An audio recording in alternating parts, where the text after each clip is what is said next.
Good morning, students. Welcome back to your English class. Today, we will do the second chapter, the sentence from Cornerstone.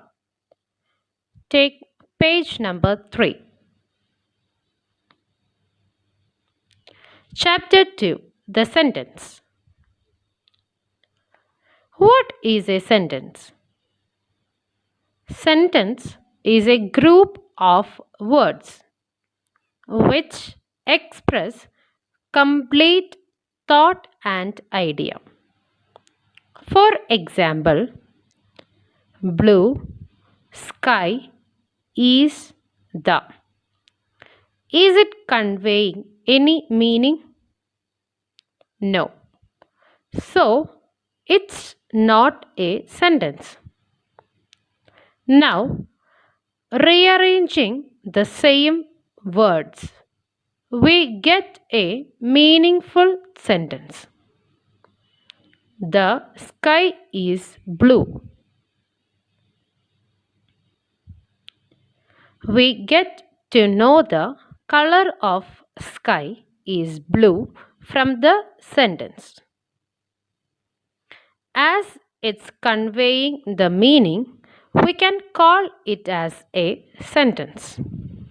Let's see another example. Full apples, the basket is off.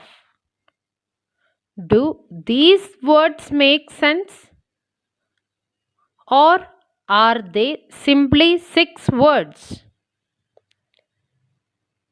Let's rearrange the same words. The basket is full of apples.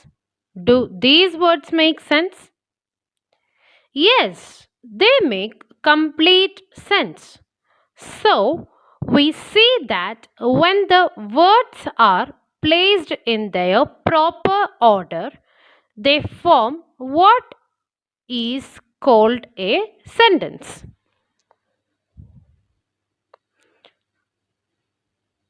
A group of words that makes complete sense is called a sentence. There are 3 things you must remember about a sentence. 1. The words must be placed in their proper order to make complete sense. 2. The first word must begin with a capital letter. 3.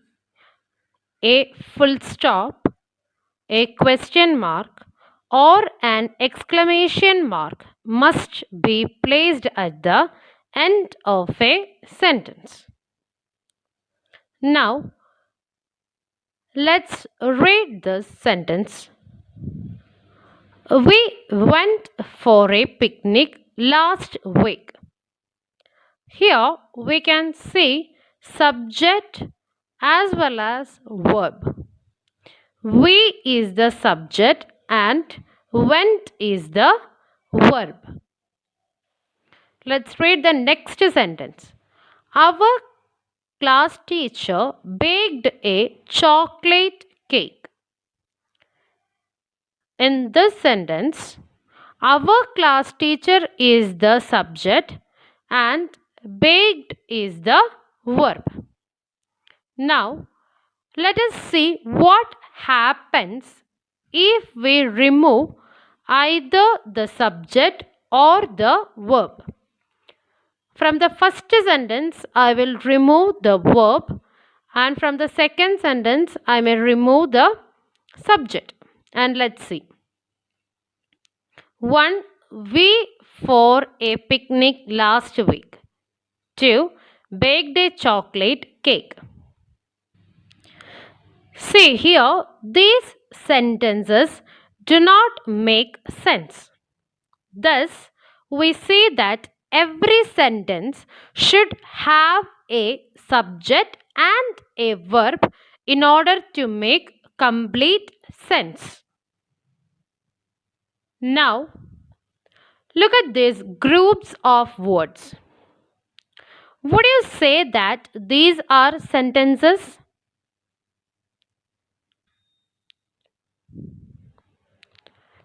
Let's read these group of words. 1. In the rain. 2. At the station. 3. Wearing a raincoat. 4. Off wood. 5. Crossing the road. 6. Without waiting for a moment.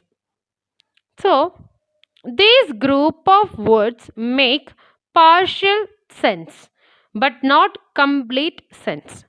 They do not begin with the capital letters, nor do they end with the full stops, question marks, or exclamation mark.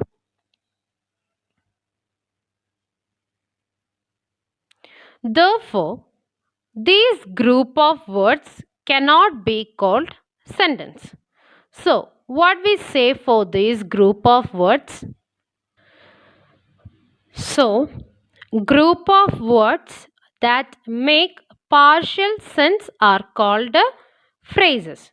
A phrase does not have a verb. All right. So once again, I will give you few more examples for phrases. Across the road, in the market, of great importance, in the garden, pros and cons, in front of, at the village, in spite of, on the chair. All these are examples of phrases. In these examples, you can see they do not have a subject or a verb. So, what is called a phrase? A phrase is a group of words that makes sense but not complete sense since it does not have a subject and a verb. Now, let us revise. Do you remember what is a sentence? A group of words that makes complete sense is called a sentence. And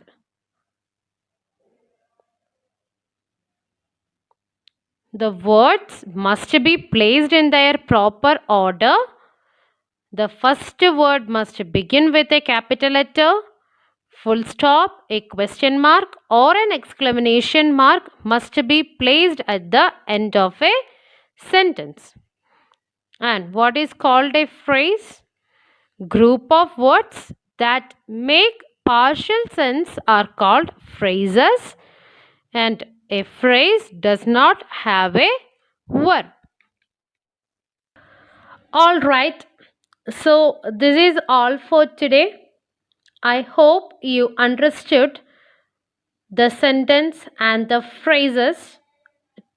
Take care, be good, and spread happiness. Do not let what you cannot do interfere with what you can do. Thank you. Stay safe. Stay home.